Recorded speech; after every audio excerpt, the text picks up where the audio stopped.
Step 3, execution of plan. After you start getting the investors to invest in your business, it's time for you to execute them together. So you have your plan, you've joined an investment club, and now it's time for you to sell your ideas to your fellow investors. However, it's imperative for you and your investors to be on the same page. Your investors will need to evaluate your ideas together to reach for your business's desired goal. It's advised that you start your plan as soon as you acquire the fund, regardless of the amount. When your business is making profit, people will naturally be more willing to invest in you. Always remember that profit is the key. It's better than revenue, a profit margin. Profit is everything. This explains why your investors will only be interested in your business's profit, not your revenue. While executing your plan, keep a journal or report about the execution and the outcome of your plan. This will aid as a reference for any future investment plan. Keep a record of the profit made as proof. A successful story will boost your credibility and status. In the future, this will increase the confidence of other investors to invest in your business. Step 1. Preparation of plan. Planning is crucial before you can pitch to your investors. Smart investors know if you're planning on a whim, so build your plans before laying it out to the investors. To put it simply, decide upon your key messages. Key messages are indicators of your company's focus or goals. It could be a set of questions to put your company in the right direction. Questions such as, are you growing rapidly? Are you solving an obvious problem? Is your company's branding marketable? How can the investors benefit from the investment? The answers will aid you to set your business primary goals. Now that you have your key messages in check, preparing your idea will help you determine what excites investors the most. The potential return, the social advantages it provides, or the excitement of being associated with your brand. You'd want to address all of those. Thus, the importance of creating a core message will help you to create a better sales pitch. Finally, you want to attract investors to invest in your business. For example, you have an idea to turn the invested $1 into $2. How will you portray this plan the best way possible to grab that investor's attention that you desire? To do so, you need to come up with a complete plan for your investors. However, you'll also need to include the risk and the rate of return on the investment. Why? There will always be pros and cons to an idea. Laying this out and acknowledging that you know that there are risks to your investors by adding relevant mitigation measures will add value to your ideas and to you as a business owner. Step 2. Join an investment club. What exactly is an investment club? Well, it's a group of people who pool their money together to venture into investments. They're an organized partnership. They have members studying different investments for the group to decide whether to buy or sell based on the votes of the majority. When money is pooled together collectively as a group, bigger investment opportunities can be accessed versus any of them going solo. So after coming up with your business plan, join an investment club. While doing so, you could search for a mentor to guide you on how most investments work.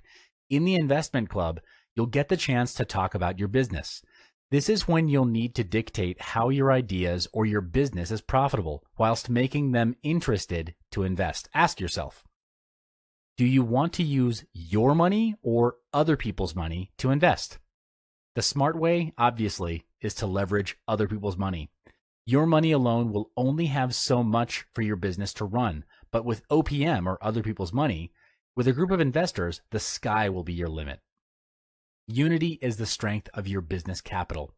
Inevitably, before you start selling your ideas to the investors, your role and opportunity in the club is to give talks and brief the investors about your ideas and your business. These are the people you want to approach and share your ideas with. Why?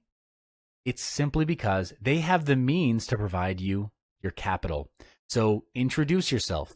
Talk about the history of your business. This will build the trust between you and your investors. Remember, no one will invest if they don't trust in you or your business's credibility. And finally, it's time to repay your investors. At the end of the day, you should begin repaying your investors once profit has been made. This is to reduce the negative impact felt by your investors after investing into your business. If you're keeping track of your outcome in your report, you could include a section compiling the feedback of your investors.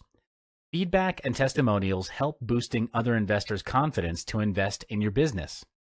It's imperative to repay your investors over the money what they have provided you.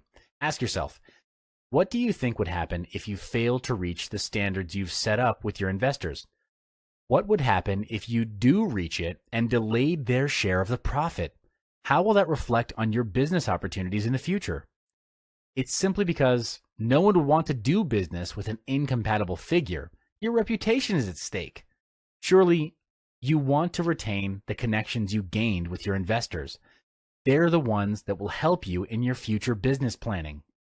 In the next video, we'll be discussing how to scale and quadruple your income by using the capital you raised in this phase.